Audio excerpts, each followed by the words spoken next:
So yun na nga, dumating na yung head nozzle natin na in-order na galing pang China. So umpisa na natin ng pagpapalit ng head nozzle nito. Kaya kung papalitan ng head nozzle nito, gawa ng pangit na yung nilalabas niyang print, hindi na maganda. Kahit anong linis ng kahit anong clean nozzle namin ay sablay, nagkakaroon siya ng guhit, at kinakapos yung kulay. So ayan, dito tayo sa head nozzle. Sumunod natin to screw.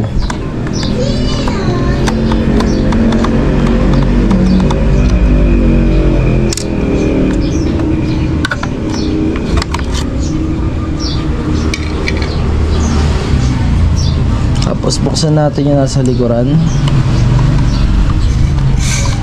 Ay, yung tank niya pala. Yan.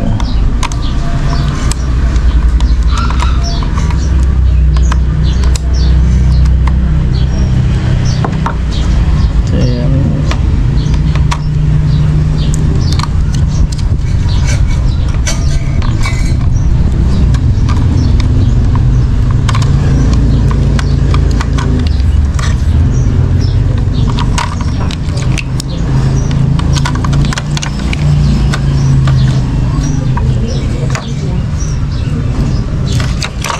Tabi muna natin siya dyan.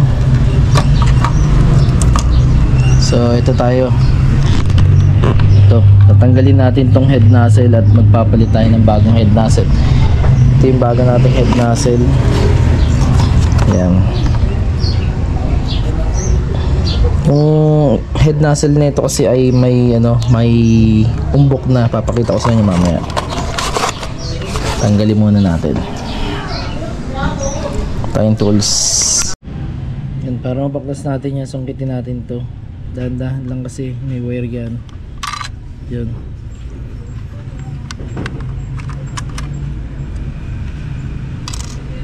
Pagkatapos dito naman tayo. Okay, dito sa panggilid, angat lang natin to. Ito, kung nakikita nyo to. Yan, angat lang natin ng konti yan, bahagya. Tapos tulak natin pababa. Yun. Okay.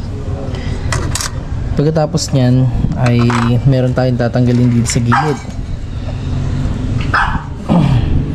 Dito sa likod nito, sa likod niya ay merong susungkitin. Kapain nyo lang.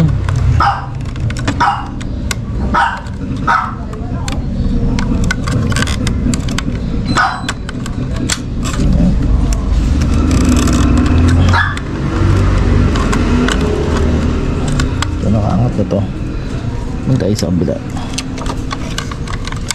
Ayun, ito sa likuran nyan, ito nakikita nyo to. Ito, yan, susungkitin nyo yan, yan.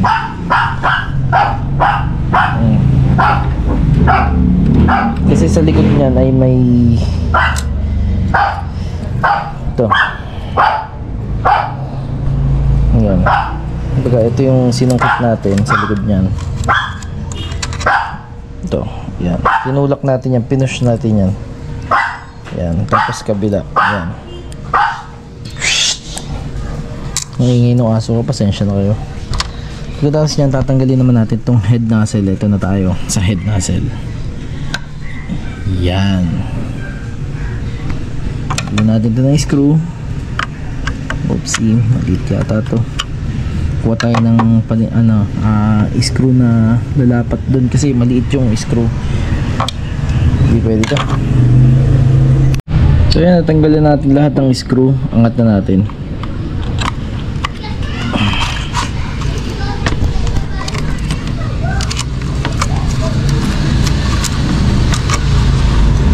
Okay. Sa ilalim yan ay may nakaklip yan. Galing muna natin to. Nakabound lang naman yan. Takin lang natin ng banayad lang yun. Seto rin.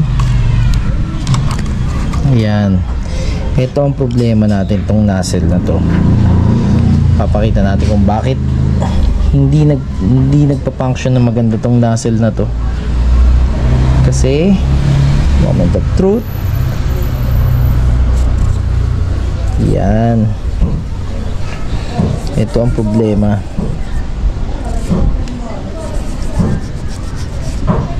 Ayan, kung nakikita nyo yung dimple na yan. Yan.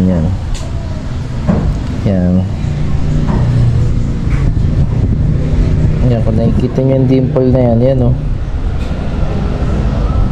Yan yung naging problema ng nozzle natin. Kaya kahit anong clean nozzle natin ay hindi talaga tatalab. Gawa ng may lubog, saka hindi inaabot ng ink, kaya pangit yung buga ng nozzle. Yan, ito yung bago nating nozzle. Pati muna natin yan. Ito yung bagong nozzle. Sana lang okay yung nozzle na nabili natin, kasi sabayan to. Ang tawag dito ay sabayan. Ayan, makikita nyo walang lubog yan. Pantay na pantay yan.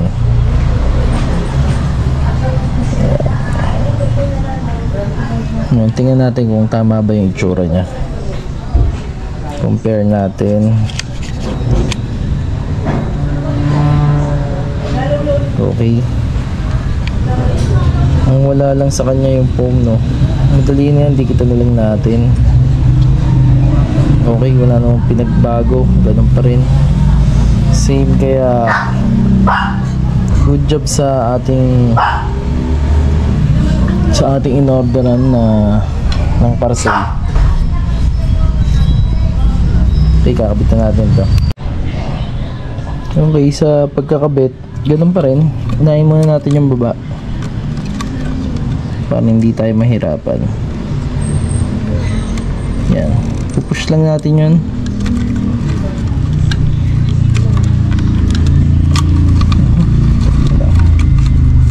Walang pwersa.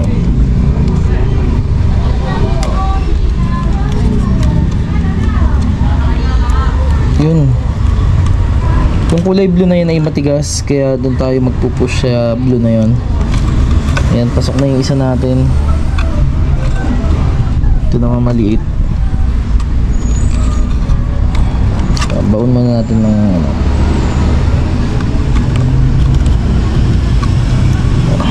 baka maputol. Okay, ito namang isa natin. Itong maliit. Ganun pa rin. Babalik ta rin kasi hindi nakakabit yun.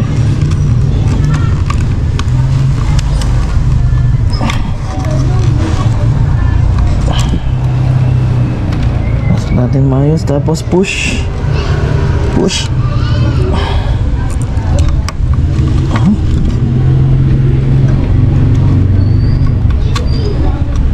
Dapat tayong pumasok. Pakita sa aso ko.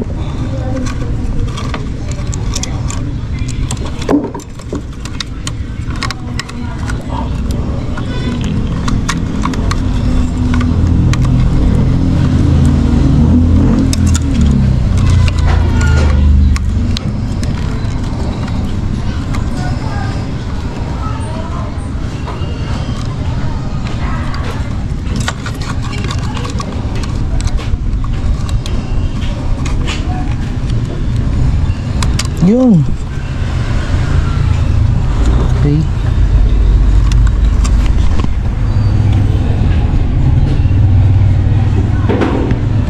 O nga pala, lalagyan pa natin siya ng foam. Okay, nakabit na natin yung foam. Babalik na lang natin to ng ayos.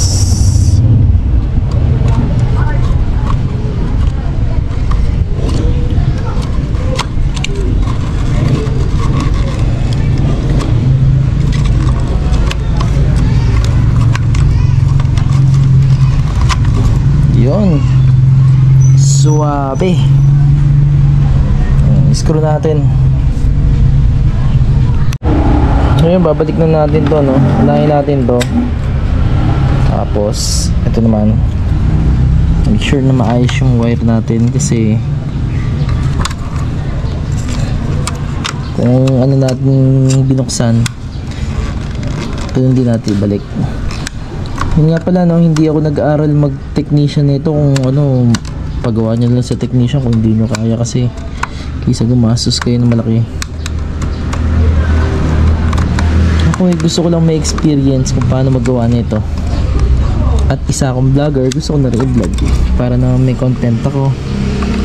At balang araw, alam kong walang nanonood sa vlog ko ngayon, pero balang araw ay mapapanood nyo rin ang vlog ko at kaya kailanganin nyo rin yun. Tapos ito,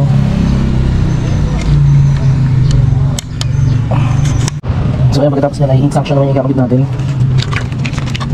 Hindi natin yung pinauna, kaya kailangan tandaan nyo rin kung paano yung binaklas, ha. Yun, isa.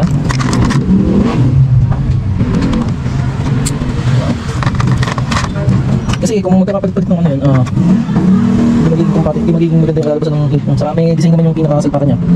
Hindi yan papasok kung mali yung sinasalpak nyo.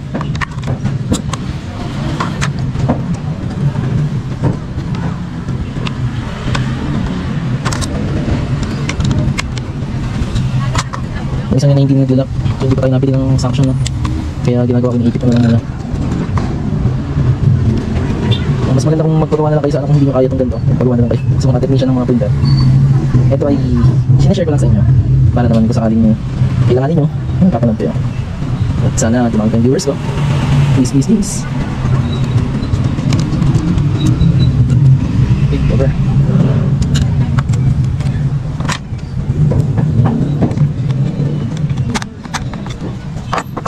Ito maidagdag ko lang sa inyo ito.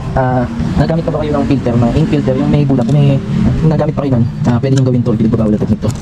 Ito, kinonvert ko na siya dito, hindi ko na siya nilagyan ng bulak. Kasi, every month yata ako nagpapalit. So ayan, dyan na tumatapon yung ink niya, pwede nyo gawin yan kahit kayo na lang. Tapos pinasok ko lang siya dito, para hindi siya nakakalit sa labas. So yun, na-share na natin ito. Maraming salamat sa akin. Gawin natin, testing muna natin ito, bago tayo magtapos.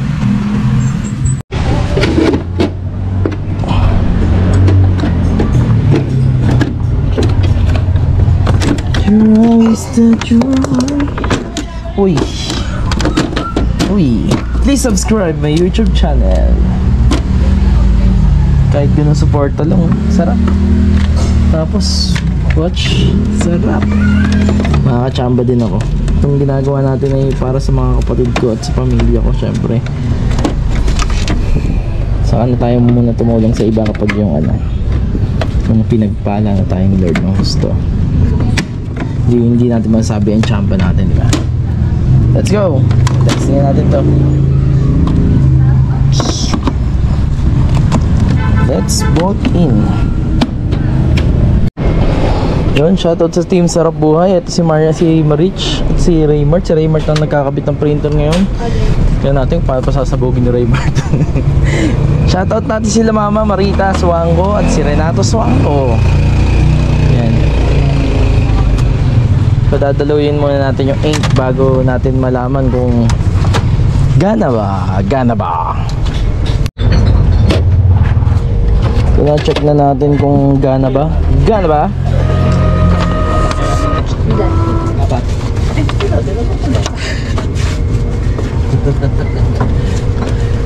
Kuha tayong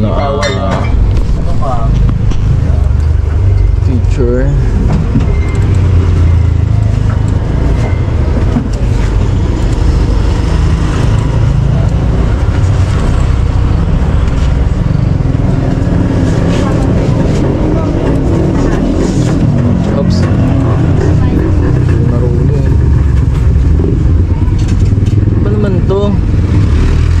Susunod nito.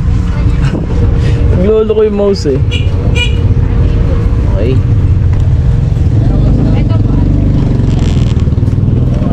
Words. Word. So word.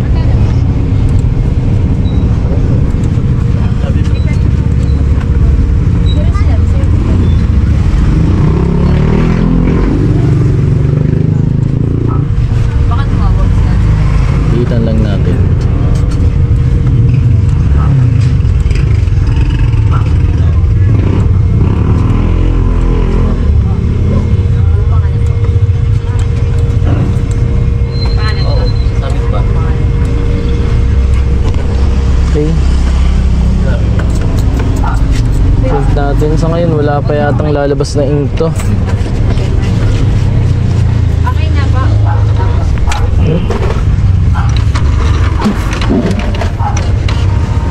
Dahil bago yung head nozzle natin ay wala pang laman na ink yun sa loob. Pero titingnan natin kung meron na siya. Okay, wala pa nga.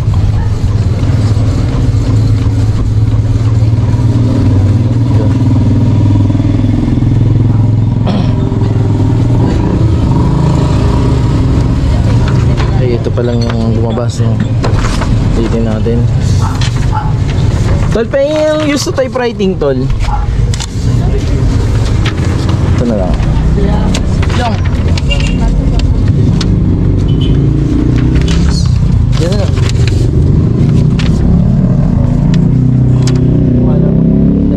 Isa pa. Ito yung nilabas ng ating printer. So may guhit-guhit pa siyang konti. Linisin lang natin ng konti. Tapos all goods na. Yan.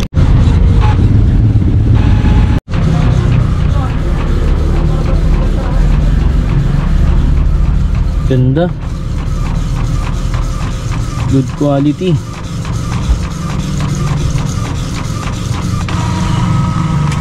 Peace out.